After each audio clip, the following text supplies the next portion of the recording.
French touch. Et on a beaucoup de passages sur ce plateau avec des gens très divers. Et maintenant, nous allons recevoir Sylvie Gangloff. Vous êtes membre du PCN-SHS, ministère de l'Enseignement supérieur et de la Recherche. Est-ce que vous pouvez nous expliquer de quoi il s'agit? Quel est votre métier? Alors, depuis maintenant fort longtemps, la Commission européenne finance un certain nombre d'appels à projets.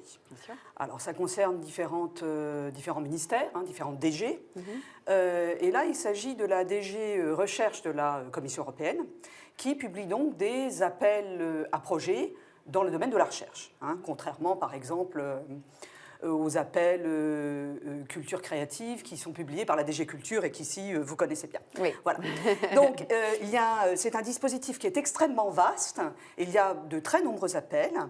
Et dans chaque pays, les ministères organisent des points de contact nationaux, PCN, qui vont, sur chaque type d'appel, relayer l'information, mobiliser les équipes de recherche ou les acteurs, dans notre cas, les acteurs sociaux, politiques ou du monde de la culture, pour répondre à ces appels de la Commission européenne. Voilà. Okay. Donc ici, c'est le ministère de la Recherche et de l'Enseignement, enfin de l'Enseignement supérieur et de la Recherche et de l'Innovation qui chapeaute un peu l'ensemble de ce dispositif. Et je fais donc partie du PCN en sciences humaines et sociales. Voilà. Très bien. Est-ce que vous pouvez nous expliquer de quoi il s'agit et en quoi les ICC sont concernés? Voilà, absolument. Alors, il y a là un certain nombre d'appels thématiques. La Commission publie des appels sur des thèmes qui sont des thèmes qui couvrent des enjeux de société. Pour aller vite, il y a des problèmes, bon, c'est le changement climatique, des problèmes d'énergie, de transport, enfin des problèmes dans un certain nombre de domaines, et des problèmes dans le domaine social et culturel.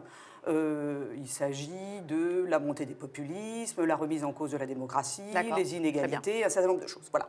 Et là, dans ce domaine-là, il y a des appels sur les questions culturelles, où les ICC peuvent tout à fait trouver leur place, à savoir répondre et faire partie d'un consortium où elles vont soit mettre en place des objets innovants, des documentaires, des jeux, voilà, soit répondre à des questions plus spécifiques dans le domaine culturel, de la préservation ou de la promotion de notre patrimoine, par exemple. Ok, donc voilà. L'ICC qui va participer, quels sont les bénéfices concrets pour lui?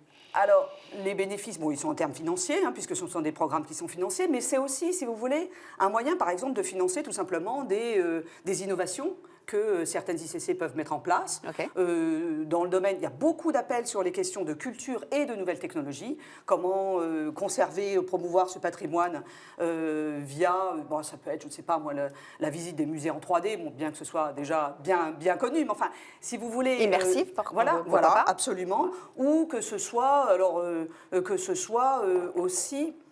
les ICC peuvent être membres de consortium en tant qu'acteurs, puisqu'il y a des appels sur, par exemple, la promotion de notre patrimoine ou la promotion de notre industrie cinématographique ou musicale. Et donc là, ils font partie en tant qu'acteurs de ces projets. D'accord. Voilà. Donc, ce n'est pas adapté à tous les ICC.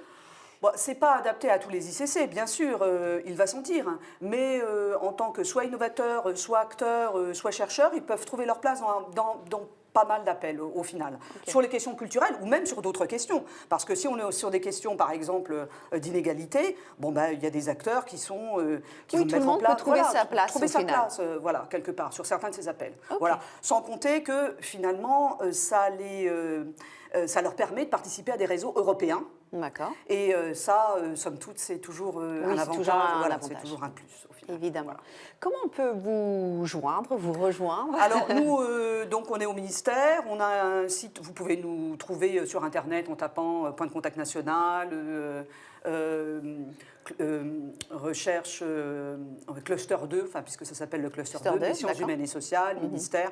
On a une adresse générique qui est pcn-shs-recherche.gouv.fr, mais vous trouverez ça sur Internet facilement. C'est assez facile. Voilà, c'est assez facile. Nous, on organise des journées d'information pour présenter les appels, les différents sujets. On répond aux questions, on encadre, on coach un peu les équipes qui veulent déposer en France. Donc voilà. Donc on fait des entretiens individuels, par visio ou en présentiel. On organise des journées d'études. Enfin, c'est un peu à la carte. Voilà. Très bien. Puisqu'on est chez We Are French Touch et aujourd'hui, on a réuni énormément d'acteurs des ICC ici. Vous portez quel regard sur cet événement, ces talks, Moi, je trouve que c'est un réunion? événement tout à fait fantastique et il faut absolument pousser les ICC. Franchement, c'est un secteur qui est à la pointe. Rien que dans les projets européens, vous ne pouvez pas savoir le terme ICC. Il revient pas à toutes les pages, mais pratiquement. Donc, il faut vraiment pousser. C'est une communauté qu'il faut dynamiser. Il y a beaucoup de choses à faire. Et en France, on est à la pointe dans ce domaine-là. Donc, franchement, il faut y aller. Et vous êtes venu ici aujourd'hui pour vous faire connaître, pour faire connaître les appels aux sciences humaines et sociales du programme cadre, enfin ça s'appelle le programme Horizon Europe, de la Commission européenne, où les ICC peuvent participer à des projets de recherche. Voilà. Le French Touch, c'est le terme qu'on utilise ici. French Touch peut prendre des formes très diverses pour tout le monde. Quelle est votre vision de la French Touch? Qu'est-ce que ça veut dire pour vous? Écoutez, il y a tout un volet culturel. Franchement, on a un historique, on a un savoir-faire. Dans de nombreux domaines qu'il faut valoriser, qu'il faut surtout pas laisser, qu'il faut dynamiser et constamment redynamiser, notamment via les nouvelles technologies. Donc là, je crois que nous, on a un savoir-faire, un historique, on a une belle carte de visite dans le domaine, franchement. C'est vrai. Et on est vu comment dans le monde? Vous travaillez beaucoup avec... Oui, à l'Europe. À l'Europe. Ouais. Sur le domaine culturel, c'est notre point fort. Oui, c'est vrai. C'est notre point fort par rapport à tous les autres domaines. Donc, il n'y a pas à hésiter. En ce qui nous concerne, bien évidemment, les ICC sont moins... elles ont été moins mobilisées dans le passé que, par exemple, les chercheurs qui connaissent ce type d'appel à projet, alors que les ICC les connaissent moins. Donc, il faut qu'elles se familiarisent avec ce type d'appel et avec ce type de consortium où elles sont en relation et en lien avec d'autres acteurs, qui sont des chercheurs, qui sont des acteurs du monde social ou politique, par exemple.